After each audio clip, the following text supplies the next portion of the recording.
네, 안녕하세요. 0601 50페이지 이제 또 수필 4강 이어서 보도록 하겠습니다. 자, 먹어서 죽는다. 법정 스님이 쓴 이번에는 중수필입니다. 앞에서는 우리 탱자나무 경수필을 봤는데요. 이제는 조금 더 사회적인 문제, 이 비판적인 의식이 드러나는 그런 중수필을 보게 됩니다. 그러면은 요것도 본문 전체를 여러분이 다 읽고 나서 이제 같이 좀 보도록 할게요.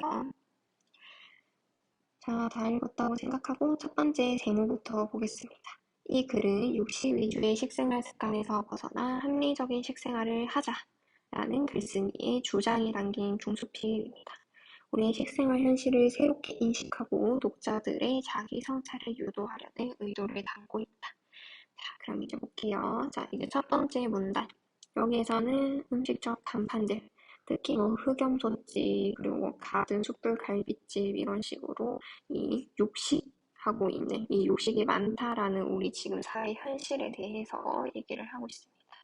이렇게 우리나라 사람들이 육식에 열을 올린 지는 별로 오래되지 않았대요.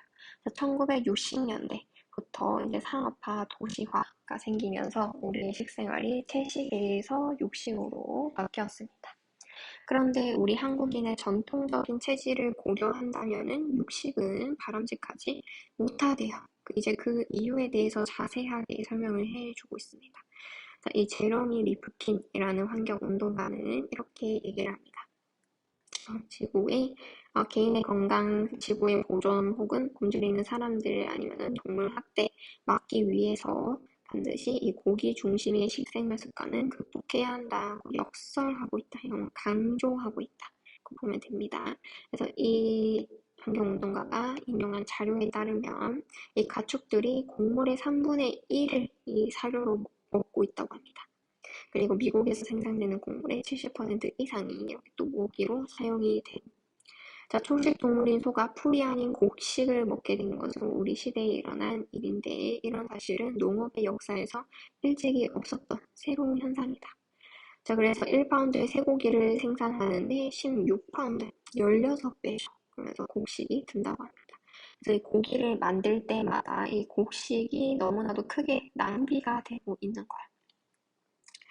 그 다음에 여기 보면은 가난한 제3세계에서는 이러한 곡식이 모자라서 이 사람들이 굶주려 가고 있는 상황인데 이 산업화된 나라에서는 사람들이 너무 지나치게 육식을 하고 있다라는 거. 그래서 육식을 해서 어떤 문제점이 있나요? 또 심장병, 뇌졸중, 암 이런 병들이 또 생기고 있습니다. 그래서 여기에서는 환경운동가 제러미 리프킨의 이야기를 먼저 하고요. 그 다음에 이제 두 번째로 미국의 공중위생국의 보고서 또 두 번째 사례가 나옵니다. 자, 1987년에 사망한 210만 명 중에서 150만 명, 반 이상이죠. 이 과반수 사람들이 지방의 지나친 섭취가 사망의 주요 원인이 되고 있다. 이 정말 심각한 문제로 일어나고 있다. 특히 둘째로 흔한 질병인 대장암은 이 육식 때문에 거의 일어나고 있는 상황이라고 합니다. 또 이제 다른 보고서에 따르면 고기 소비와 심장 질환, 암 발생 서로 관련이 아주 깊다고 합니다. 그래서 지금 이 육식을 해서 일어나는 문제 첫 번째, 너무 지나치게 곡식이 낭비가 된다. 그다음 여기서 두 번째, 이 지나친 육식 때문에 사람들의 건강이 안 좋아지고 있다. 이렇게 얘기를 하고 있습니다. 자, 이와 같은 연구 사례를 읽으면서 내가 두려움을 느낀 것은, 그래서 이건 수필이니까 이 작가 본인의 이야기, 본인의 감정 이 얘기를 하고 있는 거죠. 그래서 우리의 전통적인 식생활 습관을 버리고 우리와 이 몸의 구조, 체질이 다른 서양식의 습관을 그대로 따라하고 있다는 겁니다. 그래서 이 건강이 안 좋은 거는 다른 외국인들뿐만 아니라 우리 또한 오히려 먹어서 죽을 수 있다. 그래서 아까 우리 제목에 나왔던 먹어서 죽는다라는 그 의미가 여기에서 제대로 설명이 되고 있어요. 자, 그 다음에 또 여기 리프킨의 책에서 또 인간으로서 좀 부끄러워할 수밖에 없는 이 또 좀 부정적인 내용들, 이 동물들을 좀 학대하는 뭐 그런 내용들이 또 나오고 있죠. 그래서 이 비료분 오리에 집어넣는다던가 마취하지도 않고 태우는 약을 사용한다거나 또 뭐 이런 항생제, 촉진 호르몬 이런 것을 주사를 한다거나 그런데 또 문제는 이게 사람들이 먹는 것에 이런 약 성분이 그대로 남아있다는 거죠.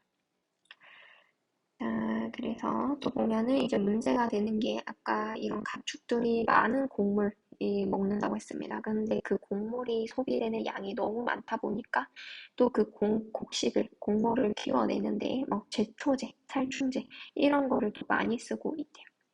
그래서 또 우리가 먹는 쇠고기에 또 이런 거 항생제뿐만 아니라 제초제, 살충제 때문에 발암 위험이 더 높아지고 있다.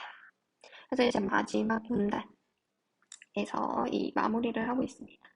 그 글은 일찍이 우리가 농경 사회에서 익혀온 실생활이 더없이 이상적이고 합리적이다라는 사실을 깨우쳐 주고 있다.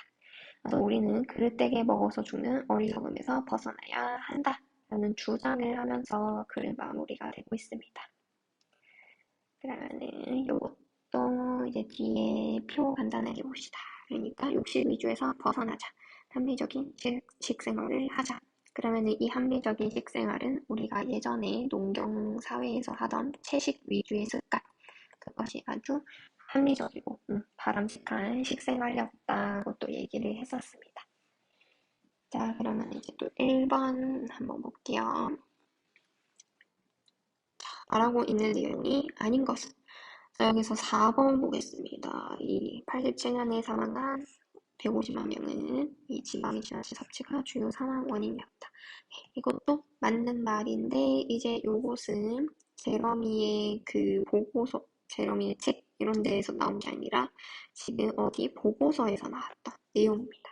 이 문제가 좀 찾기 어려웠어요. 그래서 다른 애들은 보면은 다 제러미 리프킨의 문단에서 찾아볼 수 있는데 이 4번은 여기가 아니라 보고서에서 등장하고 있기 때문에 맞는 말이지만 이 문제와 일치하지 않아서 1번의 답은 4번이 되겠습니다. 자, 그 다음에 2번. 이 쓴 책의 내용을 통해서 A와 같이 주장하는 근거. A가 이제 이렇게 나오죠. 산업사에서 고기 중심의 식생활 습관은 극복해야 한다. 그것의 이유, 근거. 여기에서도 나오고 여기에서도 나오고 계속해서 쭉쭉쭉 자세히 설명을 해줬었죠. 그래서 여기 개인의 건강한 삶, 지구 생태계 보존, 이 곡식이 모자라는 사람들, 이 동물들의 사육 확대 이런 것들 다 나왔는데 농경사회의 발전은 아니죠. 그냥 이 농경사회에 했었던 우리의 식생활 습관이 바람직했다라고만 얘기를 했지 농경사회를 이제 우리가 발전을 시켜야 된다. 뭐 이런 식으로는 얘기를 하지 않았습니다. 그렇기 때문에 2번의 답은 4번이 되겠습니다. 그러면은 이제 뒤에 남은 문제들도 여러분이 각자 한번 풀어보면 되겠습니다.